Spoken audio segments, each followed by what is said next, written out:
Beautiful downtown Tatopani. Tatopani is known for its hot spring. Actually, there are two hot springs here. I didn't go to either one of them yesterday.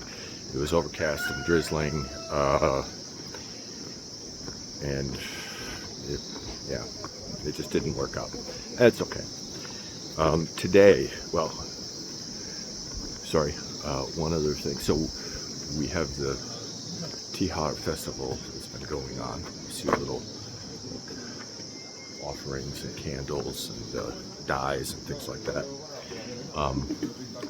One of the little features that I saw of this was there was a little dog, a little white dog that came in a couple times. Couldn't get some video of it quick enough, but he had a red marker on his forehead, and as part of Tihar, different animals are celebrated on certain days. And there's a day of dogs, and so the dogs are treated to their favorite foods, and it's apparently been, maybe it was yesterday, but the little white dog had the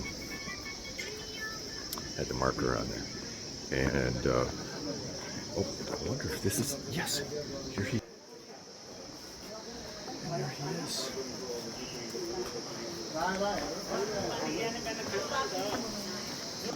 How serendipitous. And that's a Hindu festival.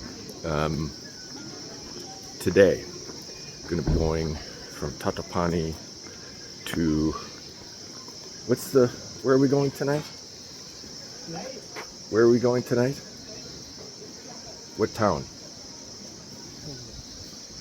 No, the name of the town. Gorepani. Gorepani. Tonight we go to Gorepani. I don't think it's far as the crow flies. It's going to be partly along some road, partly along trekking trail, but it's going to be a significant elevation change. So Tatopani sits at the bottom of this gorge, and it's 1,700 and something meters of climb today. So rough order of magnitude from the bottom of the Grand Canyon up to the rim.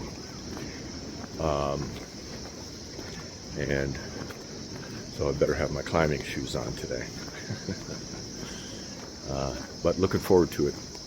The other thing to note is I could kind of feel a little bit drained. It's been almost 30 days of trekking. Yeah, and I had 1-0 between the Manaslu and Annapurna circuits, but I can kind of feel a little bit drained. Now, yesterday was only an hour or two of hiking and then bouncing along on the bus, but that's the way I feel. And perhaps as a cause, perhaps as an effect, I also have a respiratory infection. You know, I'm coughing and stuff like that. And I think there's a certain amount of exchange of the viruses in the tea houses and things like that of the various trekkers. Sort of like being on a Navy ship, you know. You all just kind of get the crud.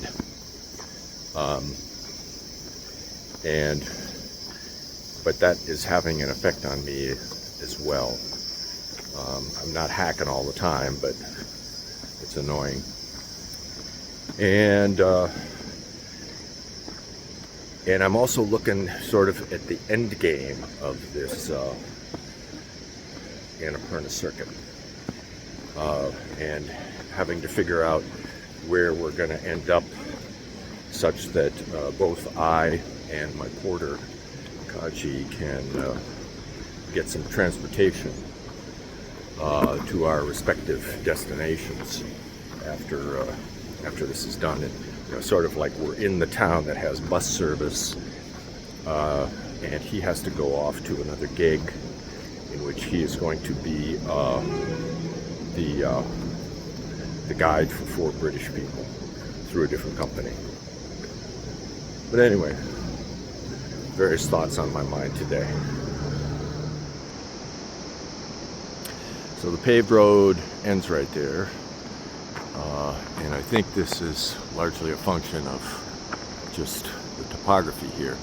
You know, lots of debris comes down, probably in the monsoon season, and they can't keep a regular road here just because there isn't enough, you know, mechanisms there to keep the rock from coming down. You know, a fair number of these all along this road. Yesterday, the road was bumpy enough when it was paved. When you're going over stuff like this with the suspension of those buses, we were thrown in the air in the back seat. You know, we were way in the back, last seat.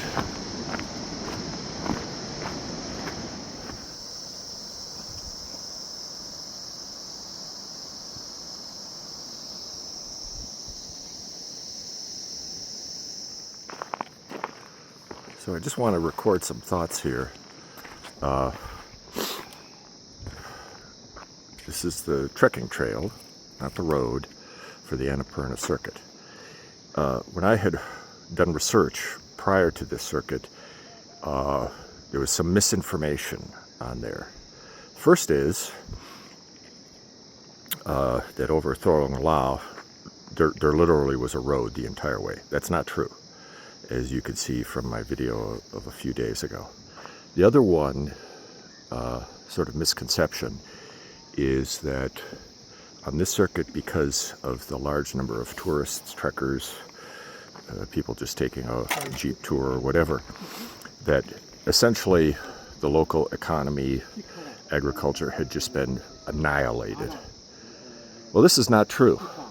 And you can see, I'm on the trekking trail right now, I mean, you can see all these terraced, you know, agricultural areas, traditional economy going on. And there's all sorts of other economies related to development, certainly, building of roads, hydroelectric power, et cetera, that are not directly tied to being on the Annapurna circuit. It's just sort of modernization.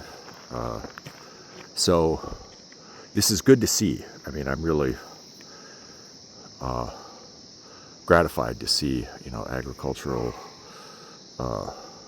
practices continuing, and it's not just here. I mean, I've seen it many places on the Annapurna circuit as well.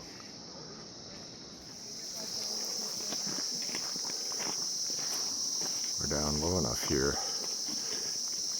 Bamboo grown.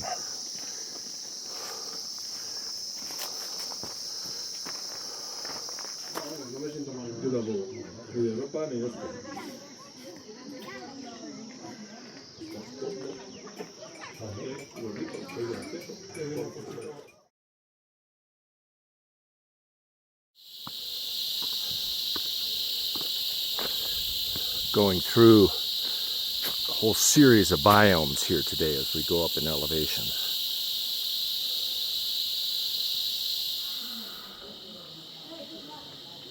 So I'm using a peak finder once I got the kinks taken out of it. So like behind that cloud is Delaguri.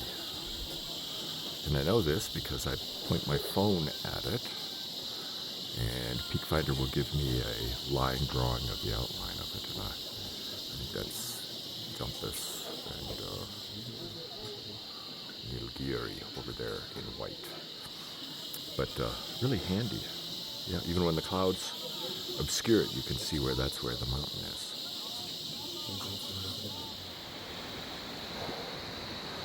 A lot of stairs. Most of the uphill today has been on steps, concrete steps, rather than a trail or road or something like that.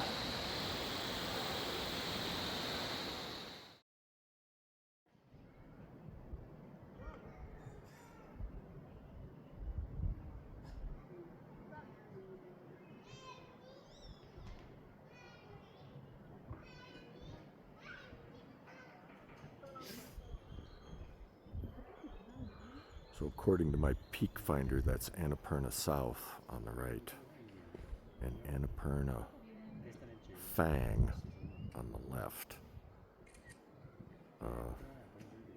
Not really sure what that refers to. I'm going to have to take a look at my map. It's possible that's Annapurna 1 on the left. It's just that much further away that it looks